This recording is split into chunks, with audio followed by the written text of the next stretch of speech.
হুজুরের ওস্তাদের দোয়া আসলে কোথায় নিয়ে ফেলায়, টিচারের দোয়া, শিক্ষকের দোয়া তোমাকে কোথায় নিয়ে পৌঁছায় দিবে তুমি কল্পনাও করতে পারবে না। এই জন্য টিচারের সাথে শিক্ষক যেই হোক, ম্যাডাম হোক, আপনার স্কুল কলেজ ইউনিভার্সিটি যেই হোক, কারোর সাথে বেয়াদবি করা যাবে না। ইসলাম অনেক সহজ।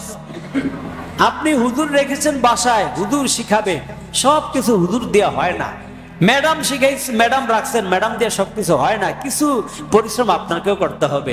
আপনি যদি ছেড়ে দেন আপনার সন্তানকে যে একাডেমিক লাইনেই আমার সন্তান সবকিছু শিখে আসবে, আপনার সন্তান স্কুলে 4 ঘন্টা থেকে 5 ঘন্টা থাকে, আপনার সন্তান মাদ্রাসায় 5 ঘন্টা বা 6 ঘন্টা থাকে, কিন্তু ফ্যামিলিতে আপনার কাছে 24 ঘন্টার প্রায় দেখা গেছে 18 ঘন্টা আপনার কাছে থাকে। 18 ঘন্টা আমরা আমাদের সন্তানদেরকে কি দিচ্ছি মেসেজ? আমরা তাদের উঠা বসায় আমরা তাদেরকে ফলো করছি কিনা, সে কিভাবে উঠছে, কিভাবে খাইছে, কিভাবে বসে, কিভাবে ঘুমাচ্ছে, টয়লেটে কিভাবে যাচ্ছে, সে তার কাপড় চোপড় গুলো কিভাবে গোছগাছ করে রাখছে, পরিষ্কার পরিচ্ছন্ন রাখছে, এটা হচ্ছে পারিবারিক শিক্ষা দিতে হবে। আমাদের পরিবার থেকে কিন্তু তার প্রায় 70% শিক্ষা সে পরিবার থেকে পাবে, আর একাডেমিক শিক্ষা প্রতিষ্ঠান থেকে সে 30% পাবে, কারণ সে থাকেই শিক্ষা প্রতিষ্ঠানে 4 থেকে 5 ঘন্টা, আর আপনার বাসায় থাকে সে প্রায় 15 থেকে 16-17 ঘন্টা। এই জন্য আপনারা পরের উপর পুরা নির্ভর করে ছেড়ে দিলে আপনার সন্তান কখনোই ভালো মানুষ হতে সক্ষম হবে না। আপনাদের কিছু ভূমিকা রাখতে হবে, মা বাবা কিছু ভূমিকা অবশ্যই রাখতে হবে। আপনার সন্তান মাদ্রাসায় বলেন, স্কুল কলেজে গিয়ে টিভি দেখে না, ওখানে গিয়ে মোবাইল দেখে না, আপনার সন্তান বাসায় এসেই কিন্তু টিভিতে অথবা মোবাইলে সে এডিক্ট হচ্ছে, সে ওখানে কখন কি দেখছে আপনি সেটা লক্ষ্য করেন। আপনি দেখেন যে আমার সন্তান আসলে মোবাইলেই বেশি সময় দিচ্ছে, কি করছে, গেম খেলছে নাকি কি করছে, এগুলি তো আর স্কুল প্রতিষ্ঠান জানবে না, ওরা তো পড়া দিয়েই দেয়। আপনি আপনার পড়াটাকে সন্তান আদায় করে দিতে হবে।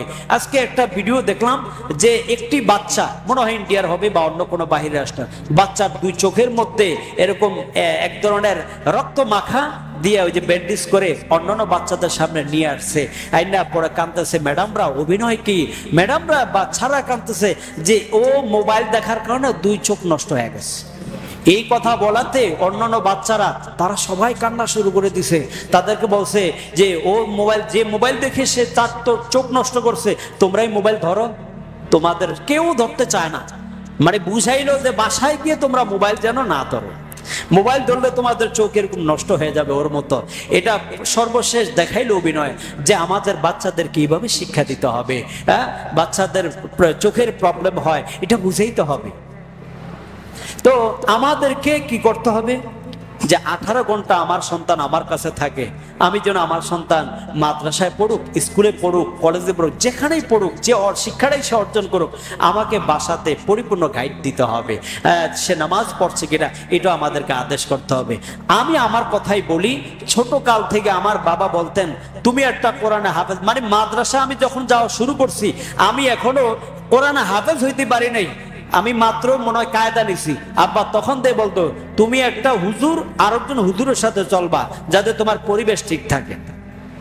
সোহবতে সালেহ তুরা সালেহ কুনাত, সোহবতে তালেহ তুরা তালেহ কুনাত। সোহবত যেমন হবে তোমার, সঙ্গ যেমন হবে, তোমার গায়ের রং তেমন লাগবে। আতরওয়ালার সাথে থাকলে আতরের গ্রান পাবা, কামারের দোকানে গেলে কামারের ময়লা তোমার জামায় পাবা। এই জন্য বলছে ওই শেখ সাদ রহমতুল্লাহ আলাইহি বলেন, ফুল গাছের নিচে বাথরুমে গিয়া দেখলাম একটা মাটির টোবলা, আগে তো মাটি ছিল, এক কোণার থেকে সুগ্রান বের হয়ে আসতেছে। কিরে কোত্থেকে এত সুগ্রান বের হয়? মাটির টোবলাটা ধরিয়া দেখে যে মাটির থেকে, মাটিকে যখন তিনি দেখলেন যে মাটিটা কোন জায়গার, দেখে উপরে একটা ফুলের গাছ, ফুলগুলো পড়তে পড়তে মাটির সব কি হয়েছে ফুলের গ্রানে হয়ে গেছে। এখন এর জন্য বলে গুলে খুশেবো ইয়াদার হাম্মামে রোজে রসিদাল দস্তে মাহবুবে বাদুস্তাম বাদু গুফতাম কে মুশকে ইয়া আবিরি কে আজবুয়ে দালাউই যে তুমাস্তাম। অর্থাৎ যে মাটি ফুল গাছের গোড়ায় থাকার কারণে মাটির মধ্যে ফুলের গ্রান চলে আসছে। মাটির গোড়ায় মাটি তুই কিভাবে হইলি এত খাঁটি? মাটি বলল ফুল গাছের গোড়ায় থাকিয়া হইলাম খাঁটি। ফুলের গ্রান তার মধ্যে চলে আসছে। আপনি আল্লাহওয়ালার সোহবতে যাবেন, একটা আল্লাহওয়ালার রং আপনার মধ্যে চলে আসবে। আপনি একটা গানের আওয়াজ, একটা ডিজে বাদ্যযন্ত্র আপনার কানে আসুক না, আপনি যেখানে দাঁড়াবেন অটোমেটিক আপনার ভিতরে একটা লড়াছড়া শুরু হয়ে যাবে। কেউ দেখবে না, নিচেই কিন্তু পায়ের মধ্যে দেখবেন যে একটা কাঁপানি শুরু হবে, মানে কেমন জানি ওই তালে তালে আপনিও একটু তাল ধরছেন, কেউ দেখছে না, কিন্তু আপনার কাছে একটা অন্যরকম ভালো লাগা বা তাল শুরু হয়ে গেছে।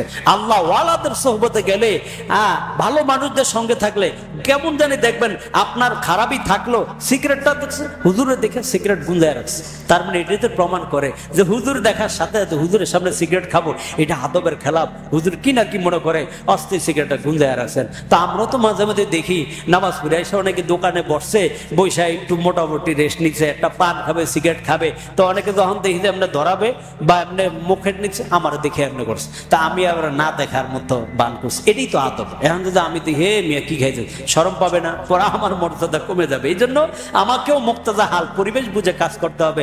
অনেকের দেখি খাইতেছে, আমি অনেকের দেখছিও যে ওই আপনার গলিতে দাঁড়িয়ে কি করতেছে, দেখার পরে আমি না দেখার মতো বান, আমার সুন্দর করে একটা সালাম দিছে, আমিও সুন্দর করে সালামের জবাব নিছি, কিন্তু আমি সেখানে তাকে নিষেধ করতে পারি নাই, কারণ ওখানে নিষেধ করার পরিবেশ না, সে লজ্জা পাবে, আমাকে এখানে নিষেধ করতে হবে। বুঝাতে চাইলাম যে বাবা ছোট কালতে বলতো তুমি একটা হাফেজ কোরআন আর একটা হাফেজের সাথে চলবা, এই জন্য কোনো সময় আমি জেনারেল ভাবে কোনো বন্ধু বানাইতে পারি নাই, কারণ ওই যে বাবার একটা উপদেশ, বাড়িতে গেলে এখনো দেখে যদি অন্য কোনো কারোর সাথে চলি, এই কোথায় গেছিলা, কেন গেছিলা, তোমাকে তো এই জন্য বাড়িতে আসতে বলি নাই, বাড়িতে আসছো ঘরে ইবাদত বন্দেগী বা ঘরের কাজ বাড়ির কাজ করবা, মসজিদে যাবা, নামাজ পড়বা, 5 ওয়াক্ত নামাজ, মসজিদে জামাত, আর ঘরের ভিতর কি হবে, ঘরের কাজে সাহায্য সহযোগিতা হবে, অন্য কোথাও যাইতে দেয় না। কিন্তু এটা বুঝাইলাম কেন, যে আমার আব্বাকে ছোট কাল থেকেই দেখতাম যে আলহামদুলিল্লাহ আব্বাই ছিল কাঠ মিস্ত্রি, কিন্তু আব্বার সন্তান 4 জনে কোরআনে হাফেজ আলেম হয়েছে, আলহামদুলিল্লাহ বলে। এটা তো 3 ভাই, আমরা 3 জায়গায় ইমামতি করি, সবাই হাফেজ আলেম, মাওলানা মুফতি, আলহামদুলিল্লাহ। তো এটা তো বাবা কল্পনাও করে না। মানুষ বলে কি নিয়া কি কিসের কিভাবে আপনি এই সম্মানের অধিকারী হলেন, তখন আব্বা বলে আসলে আমার তো কোনো যোগ্যতা ছিল না, আলেমদেরকে বড় ভালোবাসতাম, হুজুরদেরকে খাবার আগাকে দিতাম, মাদ্রাসা নুরানি মাদ্রাসা ছিল, হুজুরে আমার আম্মা যা রান্না করতো আব্বার উপদেশ ছিল সব হুজুরকে একদম ওই তরকারি থেকে দিবা। হুজুর এখনো ফোন দেয়া বলে, আমি মাহফিল করতে মাঝে মাঝে চাঁদপুর গেলে বলে আব্বা কেমন আছেন, আমার ফোন দেয়া বলে খুলনার হুজুর একটু আমাদের দেশে একটু তাফসির করতে যাওয়া লাগতে পারে, আপনার আমি দাওয়াত দিমু। তো উনি এখন আব্বা বলে ডাকার কান্না করে, আমার কয়েকটা ছাত্রের মধ্যে আজকে 25 বছর আগে কয়েকটা ছাত্রের মধ্যে তোমরাই কবুল হইলা, আমার দোয়া আছে, তোমার মা আমাকে রান্না করে খাওয়াইতো, আমি মাঝে মাঝে দোয়া করি, ওটা স্মরণ করে কান্না করি, আর তোমাদের কবুলিয়াতের জন্য দোয়া করি। সুবহানাল্লাহ বলে।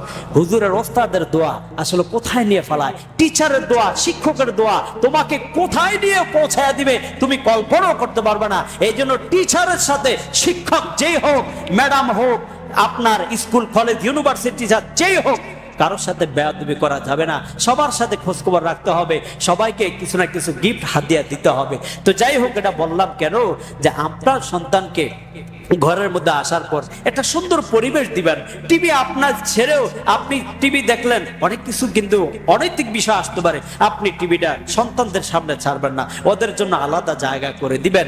ওদের যদি কোনো বিষয়ে আপনার দরকার পড়ে আপনি সেটা ট্যাকল দিবেন, শুনবেন, এরপরে বাচ্চাদের একটু সময় দিবেন। এটা আমাদের অনেকের ঘাটতি আছে, আমরা যেন সকলে ঘাটতিগুলো পূরণ করে আমরা কিছু শিক্ষা, পারিবারিক শিক্ষা যেন আমরা দিতে পারি। আল্লাহ তৌফিক দান করুন।